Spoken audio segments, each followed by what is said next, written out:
Welcome to the Workamper Show, brought to you by Workamper.com. This podcast helps you discover how to finance your RV travel dreams.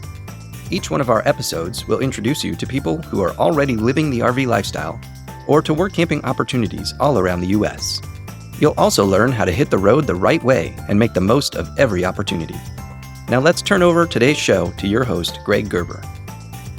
Today I'm speaking with a woman in her 20s who's been RVing on her own, along with her dog, for several years and loves the work camping lifestyle for the freedom it brings to her life. Today's episode is sponsored by Workamper News. Much more than just a job listing website, when you put the tools of this professional service into action, you find out just how easy it can be to turn your work camping dreams into reality. A Workamper membership opens the door to a one-stop shop for all things work camping. Being the original resource for work camping, you'll find the largest number of job listings, be able to connect with a community of work campers, and view resources compiled by experts who've been enjoying the RV lifestyle for many years. If you're serious about leading a successful and enjoyable work camping lifestyle, then membership is for you.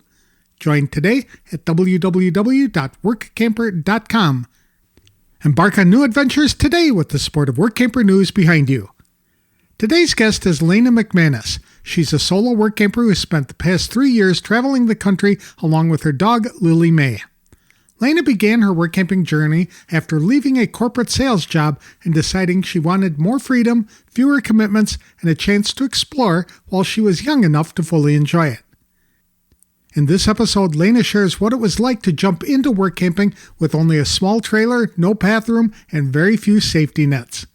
She talks honestly about her first work camping job in a remote national forest, the mistakes she made early on, and why those challenges turned out to be some of the most important growth moments of her life. You'll also hear about the wide variety of work camping and volunteer jobs she has held across the country, from campground hosting and resort work to front desk operations and park volunteering. Elana explains how those experiences shaped what she really wants next and why she is now looking for more mentally challenging seasonal roles. If you've ever wondered whether work camping could work for someone who is younger, solo, or traveling with a pet, then Elana offers a realistic perspective on why trusting your instincts matters more than having everything figured out before you start. To tell us more about her story, please welcome Elana McManus to the show. Thanks for joining me today, Elana. I really appreciate it. I understand that you and your dog, Lily Mae, have been traveling across the country. How long have you been doing this together? Yeah, so we've actually been doing this lifestyle for 3 years now. We're going on 3 years. What prompted you to get into it?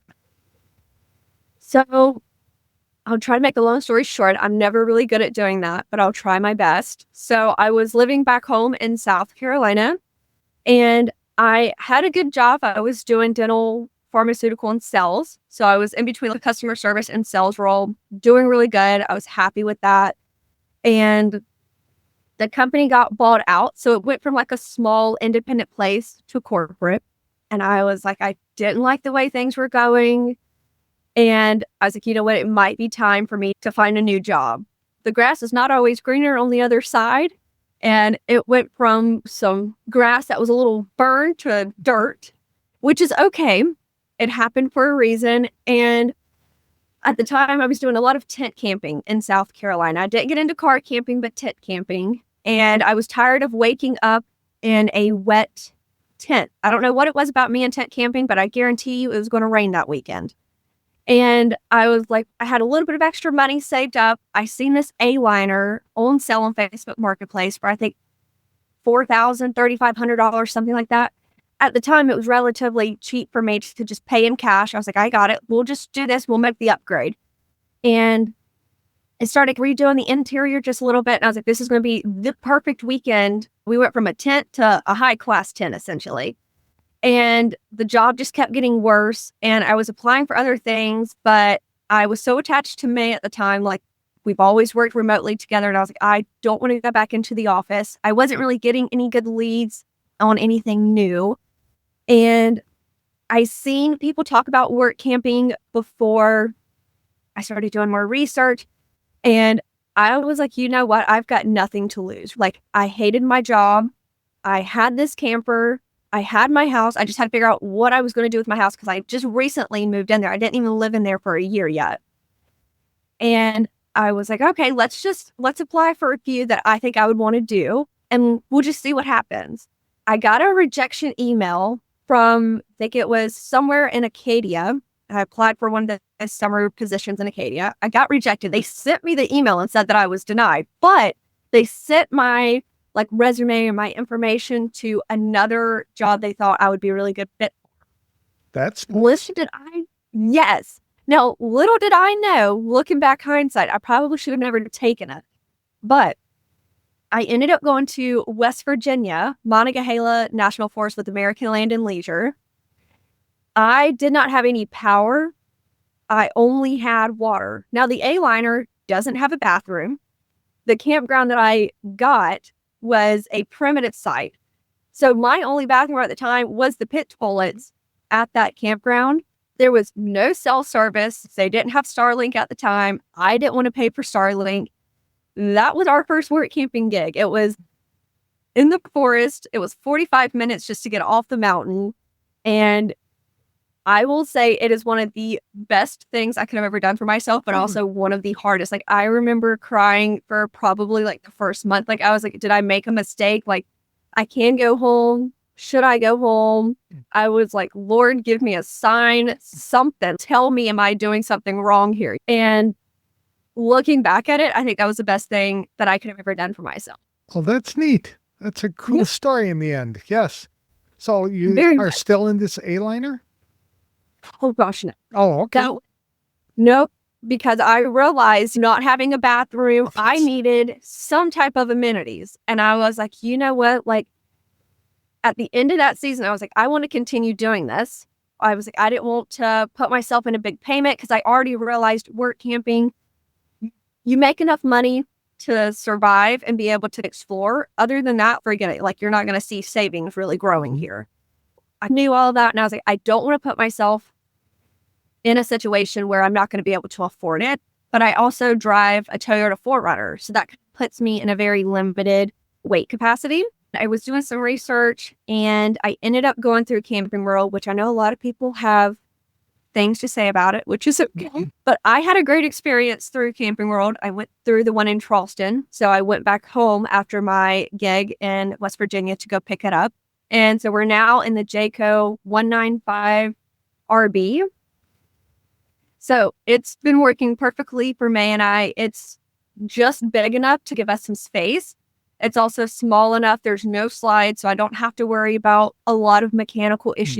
It is all bare bones basic. I don't even have, what is those little, the touch buttons where the jack will go up or the stabilizers will go up. No, I'm out here hand cranking everything. I'm I just want all basic. Just give me something I can halfway fix on my own if something goes wrong.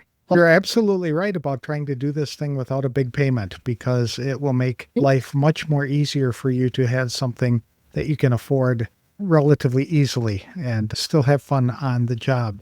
It sounds like it's big enough for you and your puppy, though. Yes. Anything that I own is technically hers. So as long as she's happy, I'm happy. But we really we spend a good amount of time in the RV. But I feel like the reason we did this was so we could go and travel and see things. So we're generally not in here a lot. We're generally outside. We take advantage of the outdoor patio areas and things like that. That's fun.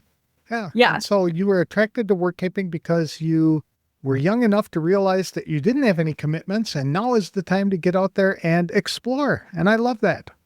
Exactly. What are some of the favorite places that you've been? Oh my gosh. I feel like some people get it and some people are like, why? But I will tell you one of my favorite states is West Virginia, which is ironic because that's where we started. That's also the state where I found May. It's just one of those beautiful, hidden gem of a place. There's so many, the trees are greenery. It is just absolutely beautiful. But I just recently wrapped up the Pacific Coast Highway trip. So May and I, we left Colorado from our summer gig and we drove all the way up to Washington State, but we were at the very top where Birch Bay was. So we went into Canada for a weekend and we did Washington, we did Oregon, and then we came back down to California. And I've never been to Washington or Oregon before. And I will tell you, the coast of Oregon, we didn't really explore inland much beside Portland. Just the coast of Oregon was absolutely so beautiful. I don't know why it took me as long as it did to ever get there. But I think between West Virginia and Oregon, those two are like my hands down. Like they really blew me away, honestly. That's neat. I've been there, and Washington for me is one of my favorite states to visit. I love to go Really? there, but I've been to Oregon a number of times as well. And you're correct. The coast is stunning, and it's vibrant, and it's just beautiful. So cool. Now you're going to have to find a work camper job to spend a summer on the coast of Oregon. I know I kept calling it Brandon, and I realized it's Bandon, but I did a whole YouTube video and I cracked myself up because I realized at the end of creating my YouTube, I kept calling it Brandon and it's Bandon. I'm like, why did I just put the R in there? Where did I read that at? But either way, that one town was, oh my gosh, I thought I was almost like in Iceland or something. Like just the rocks out there, the beach, the coastline. I was like, holy cow, like it's just like one of those places like you can take a picture. It is not going to do it justice. Like you need to go there. Like you need to spend time there. That is the place I would love to find my next gig, I think. Now you're in California. Are you work camping there? So I am. I'm doing a volunteer gig. Okay. Is what I'm doing. The volunteers, you don't get paid, but I've actually loved it. So we're at Elings Park is where we're at. And I think, as I told you earlier, we were here last winter as well. I ended up coming back just because of some of the people that I met that was work camping here. They were really great. And the people here at the park, they're just really nice. Santa Barbara can be a unique place to live. I feel like some people are great and some people are very much different, I guess is the best way I can say it. So sometimes it was really hard. I found it really hard to make friends last winter, especially outside of the park. I've tried like different community outreaches and things like that, and I just really wasn't getting anywhere.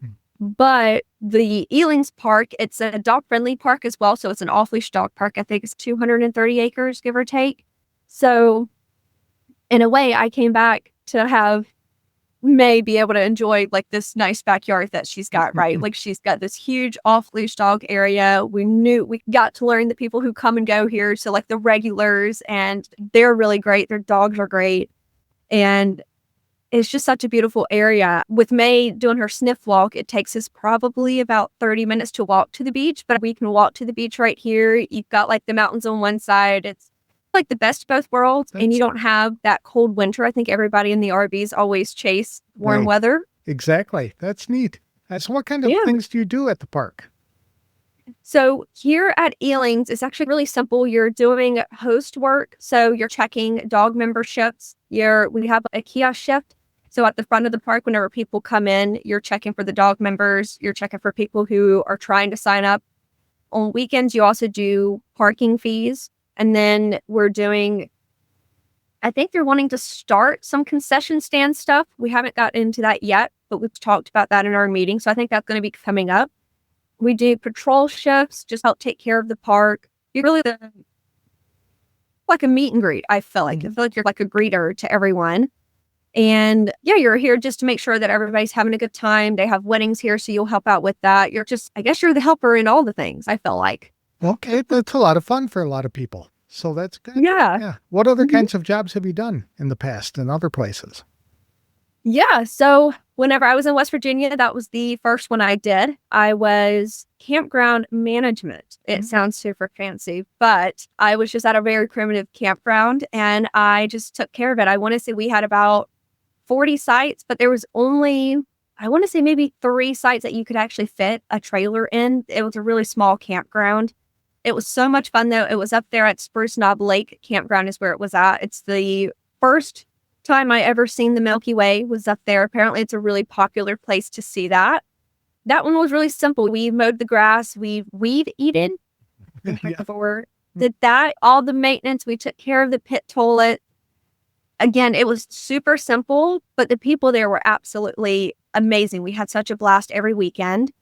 And then from there, we went to Lajitas, Texas. We worked at Lajitas Golf Resort. We wintered there. I started off there at the Emporium clerk, and then I bounced between that and the campground there. And then we had some things that happened, and then I transferred to the landscape department. And then that went well. We finished our season there. And from that one, we went to Utah. Had to think about it. Yeah, we went to Utah. We worked at Rice Valley Ranch, RV, and Horse Park. Ooh, that'd be... So that one was really nice. I learned about equine and the registrations and papers that you have to read and make sure that everybody's following the correct rules. That way all the animals are safe. I worked there at the front desk, so I helped run all of that. I helped get up all of their platforms, like all of their booking platforms, got all those updated and got some new reservations. And that was really fun. That was more hands-on and got me a little bit doing more than just a very basic job. And I think I needed that. And now it was like really great because you're right down below from Bryce Canyon National Park. So we got to see the Big Five. We've got to explore southern Utah. Beautiful area. From there, we went to Elings Park, which is where we're at now again. And then, of course, this is here in Santa Barbara. And a very simple volunteer task, I would say. And then from here, we went over to Almont. So we did Three Rivers Resort. That's where we summered at last summer, or this previous summer. Yep, this previous summer. And there we did activities desk, but the water levels were pretty low for this season. So it wasn't nearly as busy like before I got there. I really thought it was going to be like it's going to be super busy. It wasn't nearly as busy as what I had in my mind, but that was fun to do something different. The area was absolutely beautiful. You're in between Gunnison and Crested Butte, Gunnison and Crested Butte, which I see now why Crested Butte is known as the wildflower capital of Colorado. That was amazing. I don't know if you've been there, but that was not. You need to go. You're going to have to book a trip. You're going to have to watch the wildflower report because that is something else. I love flowers and that was beautiful. Where is that in relation to Denver? What is that? Southwest, I think. Probably about maybe 3-4 hours, I want to say. Okay. Wow. It's almost on the border. Yeah. Yes. Yep. Cool. And so after that, then you came back to California. I did. Yeah. We took a few months off though, because we went and we did that Pacific Coast Highway trip. Right. So we left the Three Rivers and we went all the way up to Washington. We spent the month of September in Washington, the month of Oregon in October, and then we just came back here. Okay. What do you like most about the RVing experience? Oh my gosh. I think number one would probably be the freedom to travel and to go see and explore. I think to me, that's the big thing, right? That's the reason we did this. So that way we could go and see. We're not necessarily on a PTO time limit. We can go and do things. But I guess I didn't realize how much it was going to teach me about like myself and just about just figuring things out, really. It's crazy. Yeah. Have you had any challenges on the way? Funny you say that. The only big thing I had was I lost a stabilizer in Oregon. I was moving way too fast and I didn't have my blocks. Like I was already putting my blocks up and I shouldn't have done that in front of the tires.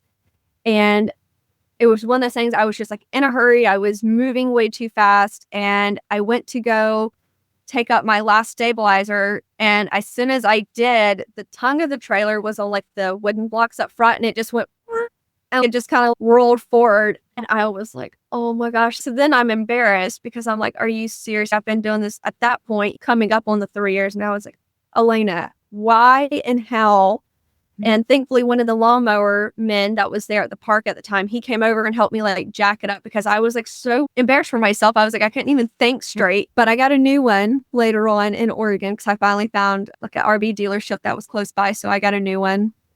That was probably the main big thing. Otherwise, the only small thing that I've had was the sink, not like necessarily the P-trap, but underneath the sink, like where, I don't know, it's whatever the hole is as soon as you go into the sink. Like that area, it started, I guess, losing. I don't even know how to explain all this, but essentially I had to replace that part. So I took it apart and I took all the pieces to Ace. And I remember one of the guys coming over, he was like, ma'am, do you need help? And I was like, not really. I said, I just need to find all of these pieces and I need to find them new. So he helped me figure out the right one. And I watched a YouTube video on it, of course. And It was super simple. I was like, wow. I was like, look at this. I did something here. I fixed that sink. You put your house through an earthquake every time you move it. Something's going to go wrong somewhere. Thankfully, knock on wood. Those are the only two things. Otherwise, we've been really good. That's neat. So how'd you learn to fix all these things that go wrong with your RV? Have you had any formal training, or did you just YouTube all the stuff that you needed to do? I'm a firm believer in YouTube University. You could get a degree in anything there. That's right. Yes. Are there any perks that you've been able to enjoy as a work camper or RVer? Yeah. I'm sorry. Drew a blank for a second. In Colorado, I actually got to go on a Jeep tour with JJ's Jeeps out there. They were partnering with them, so we got to do a free Jeep tour. That was really neat. Took us into the backcountry. Ooh, that'd be fun in Utah. Yes. So that was a lot of fun. And then what else was there in Utah? Oh, in Utah, my favorite one, I'm drawing a blank on the name of the company, but we got to do a slot canyon tour out there in Utah as well. I don't know if they're going to do that every year, but I knew it was a new thing. They were opening up a shop in Escalante. I call it Escalante. Essentially, it was 45 minutes away. And they were just getting that up and running, and they wanted to have one of their flyers there in the shop. And I was like, if you're going to have that, I was like, I asked the guy, I was like, are you guys going to allow any of us to go on a tour? That way we can tell other people about it, and that way we can get some business your way. And they were like, yeah, we didn't even think about it. Let us know. And that's what we did. I set it up. We got to do, can't remember.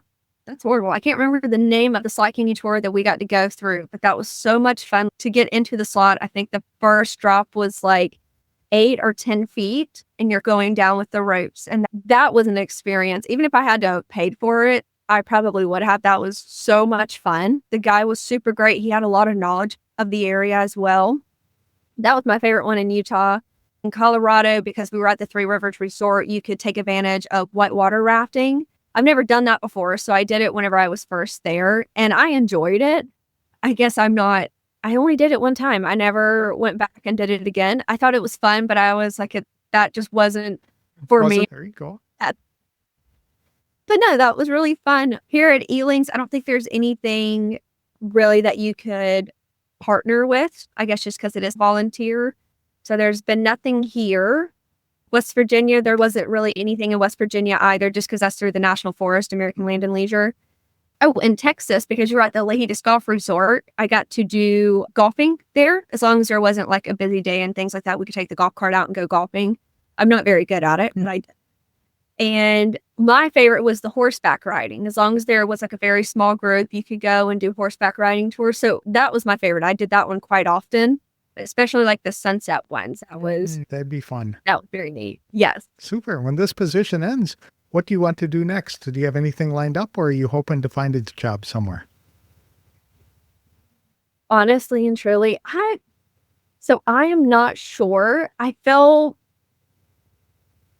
like I'm at a loss. I'm almost like I'm ready to go back home. I haven't been home in 3 years. So I'm like, maybe I'll just go home and figure things out. And then I'm like, maybe I'll apply for a few work camping jobs. But I will say, I think too, so I'm only 28, and most of the work camping jobs that I've done, and I feel like probably the majority of them, they're very simple tasks. It doesn't take a lot of like mental brain power. There's not a lot of things to figure out. It's pretty much common sense, very basic. And I feel like I need something a little bit more. Like my brain feels like it needs to work. I don't know how to explain it, but I feel like I'm needing something a bit more. Okay. So I've been looking into maybe trying to apply for remote jobs again. But then I was like, maybe I just need to find seasonal jobs that are going to be a little bit more demanding. Like I know a lot of the national parks will have like account jobs and things like that. I applied for one a few days ago in Alaska. They have a dock operations. And it was in Juneau. And essentially you're doing like a sales jobs, and it's like sales and daily operations and making sure things are running right. And I was like, that's right up my alley. Like I'm good at that. I know I am. And so I applied for that, but I think I'm going to be choosy this time around to apply for jobs that are going to take a little bit more, I guess, brain power or effort or something. Okay. Yeah. Okay. So the jobs you've had are jobs that anybody can do, but what you're looking for is something that can kind of challenge you a little bit while you're out there and doing that kind of thing. Yes, And sometimes that's a lot better. put your natural talents and skills to use in a different way. So that's cool. Yes. Are there any places on your bucket list that you want to travel? Honestly, no. I think doing the Washington and Oregon, that was the big thing. I would really love to go through like Montana and go back through Idaho. I seen just a little bit of Idaho on the way going to Washington, but that was in the desert, which I didn't even realize Idaho had a desert, but that was interesting. So I'd like to spend more time in Montana, but I'd really love to do, if I'm going to go back home, I think I'm going to go through the flyover states. Okay. Just because I've never been through any of them. So I think that would be fun to see a totally different side of the states than I've ever seen before. Right. Absolutely. Yeah. Through the entire Midwest and things like that. But you just Yeah. drive through. You're not planning to stop and work at any of those. You're just going to head back to South Carolina and see what you can come up with there. I think so. That's where I am right now. Now, you never know. I may wake up tomorrow and have a totally different idea, but today that's where I'm at. I understand. As a single woman, have you faced any real difficulties there? Has it been challenging for you to be in this kind of environment or situation? For work camping jobs, I would say yes and no. It's 50-50. For the smaller independent campgrounds, I've noticed they do try to prioritize those couples because you get two people for Right. one site. And I get that. So that's been a bit of a challenge there. I've noticed, again, it's more with those smaller independent campgrounds.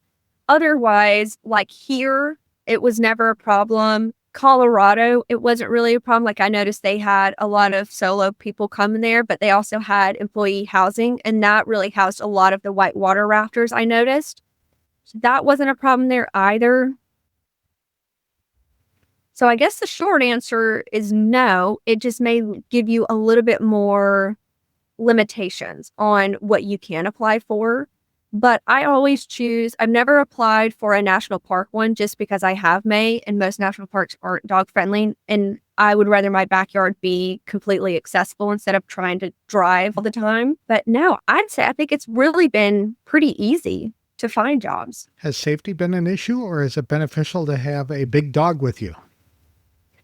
I like to say it's going to make you think twice if you see me. That's my motto. And generally, though, honestly, I get that question a lot, especially being solo. And all I can say is you have to trust your gut. Like, I think the Right. more you do it alone, your gut, your intuitions, like things start to, I guess you grow those skills and things like that. I don't know how to explain it, but you're more aware, you're more alert.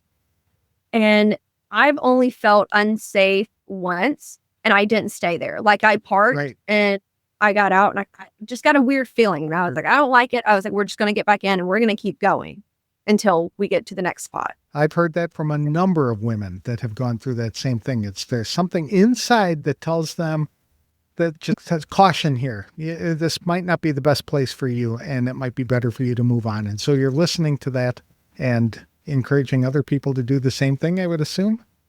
Oh, yes, sir. 100%. You just Awesome. got to listen. Uh-huh. Okay. How about relationships? Was it easy for you you had mentioned before we started talking, that was a concern you had going into work camping, whether you would be able to make friends on the road. Was that ever a problem? So it has been in a way. I've noticed a lot of the times, like searching online and things like that, it seems like most of the time, if you're looking for friendships, and I don't know if it's an age thing as well, but a lot of, I guess, more of the younger solo crowds, they generally go towards the national parks because they do have employee housing.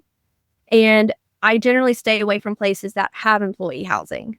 Okay. So I think I'm trying to figure out how to explain it. I guess because I am younger, I do live alone, and I have my own RV. I'm trying to find places that are going to be beneficial for May and I and to explore. But a lot of the times, not many people my age have an RV. They may have a van, but they don't have the RV. And I think the vans, that is going to be a different type of gig as well, because some RV parks won't allow vans because it's an RV park.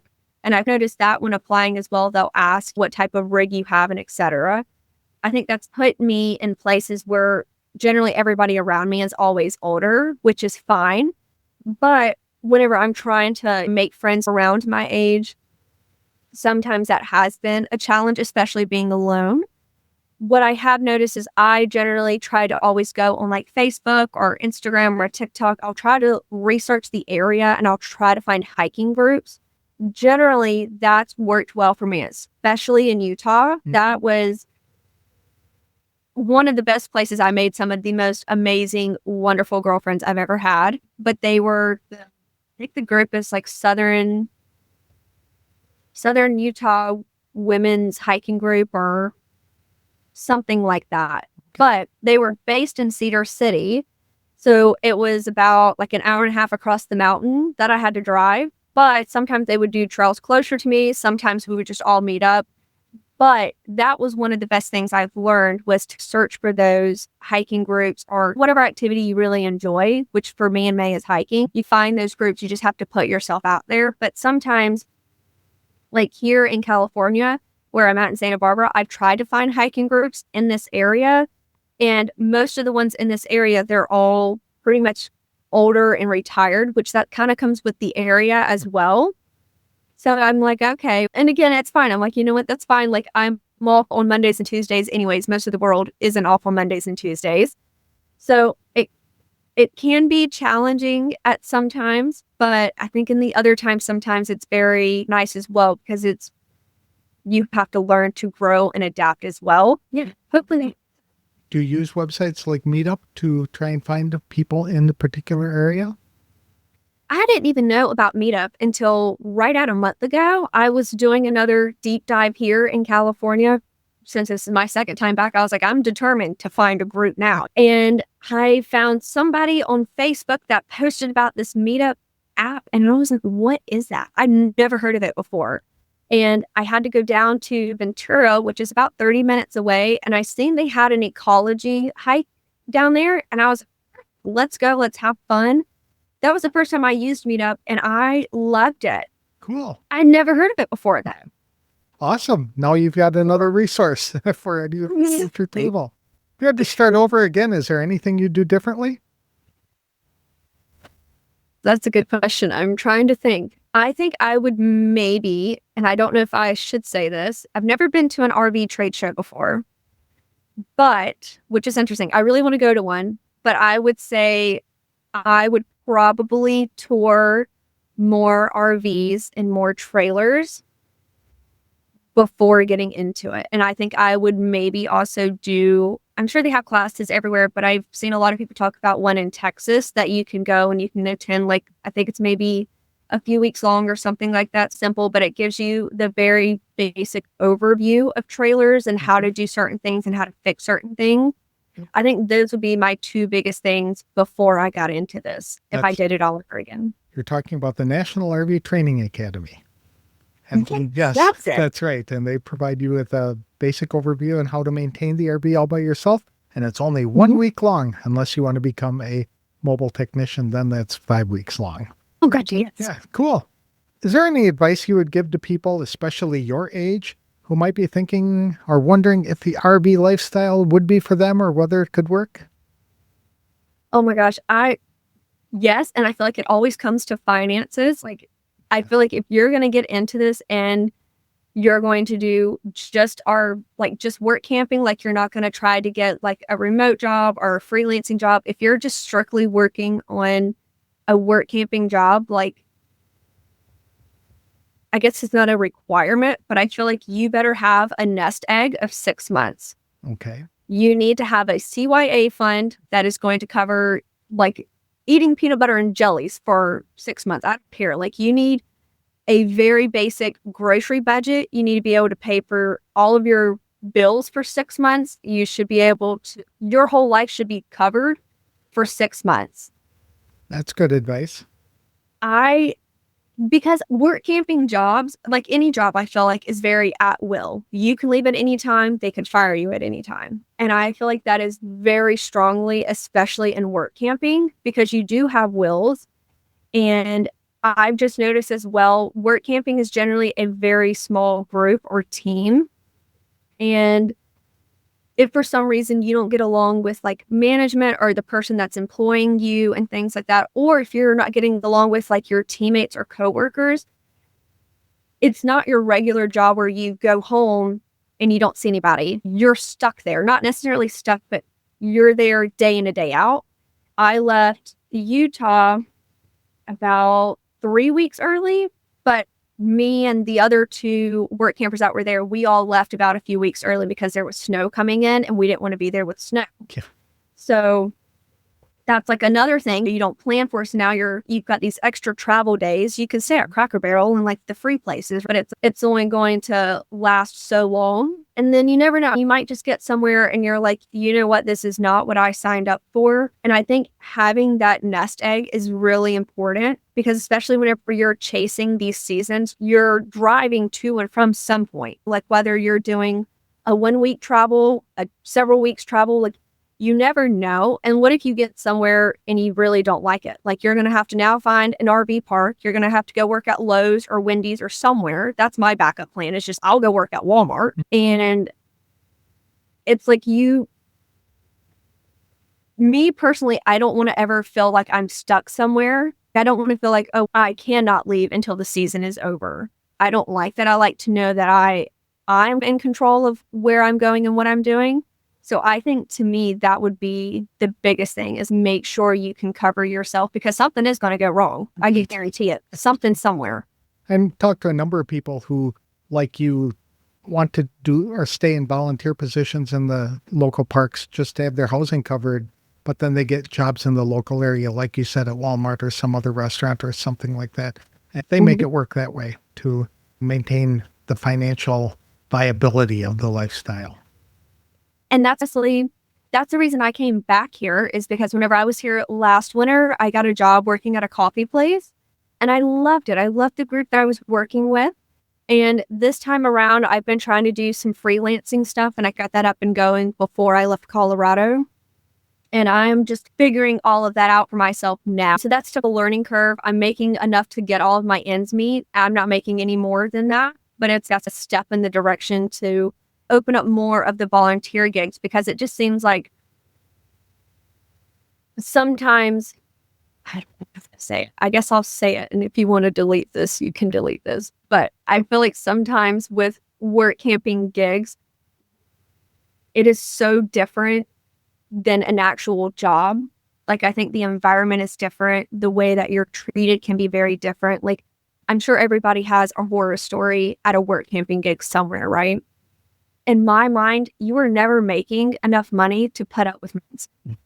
Whether it's from you or from them or both of you, it's like you're like, the reason I feel like most of us are doing this is to travel, to have fun. None of these jobs, we're not doing surgery.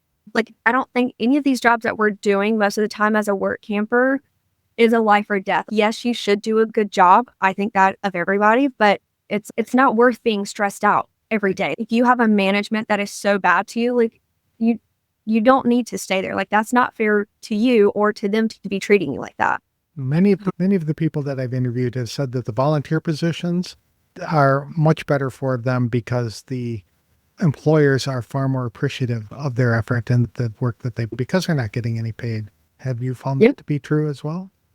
Yeah. Yeah. Okay. And that's why I was trying to say that. And I was like trying to figure out how to say it. 'Cause I feel like it's so weird. It's like almost once they know they're paying you, I don't know how to explain it, but the way I feel it, it's like almost they're holding that over your head. Oh, I'm paying you. Like, where are you going to go and get paid? I'm like, seriously? Like, everybody's hiring. Like, you could go get a job anywhere and make the same amount paying for an RV spot. Yeah, that's a good point.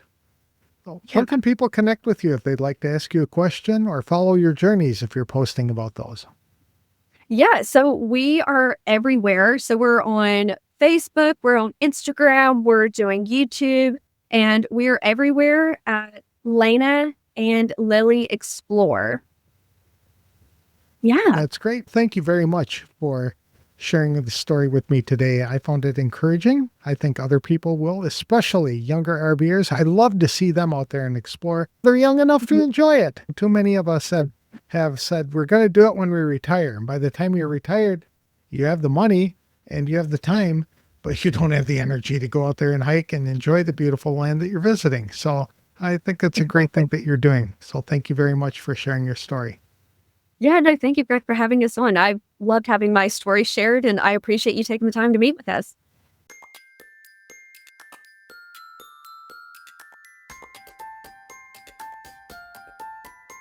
Lena's story is a great reminder that work camping is not just about free campsites and seasonal jobs. For her, it has been a crash course in self-reliance, decision-making, and learning when to move on from situations that no longer feel right. She shared practical advice about keeping a financial safety cushion, choosing rigs and jobs carefully, and understanding that work camping work is rarely about building wealth. Instead, it is about funding experiences and exploration while maintaining control over your time and choices. Lena also talked about navigating safely as a solo traveler, building friendships on the road, and why volunteer positions have often felt more rewarding to her than paid work camping roles. Her experience highlights how different this lifestyle can look depending on your age, goals, and expectations.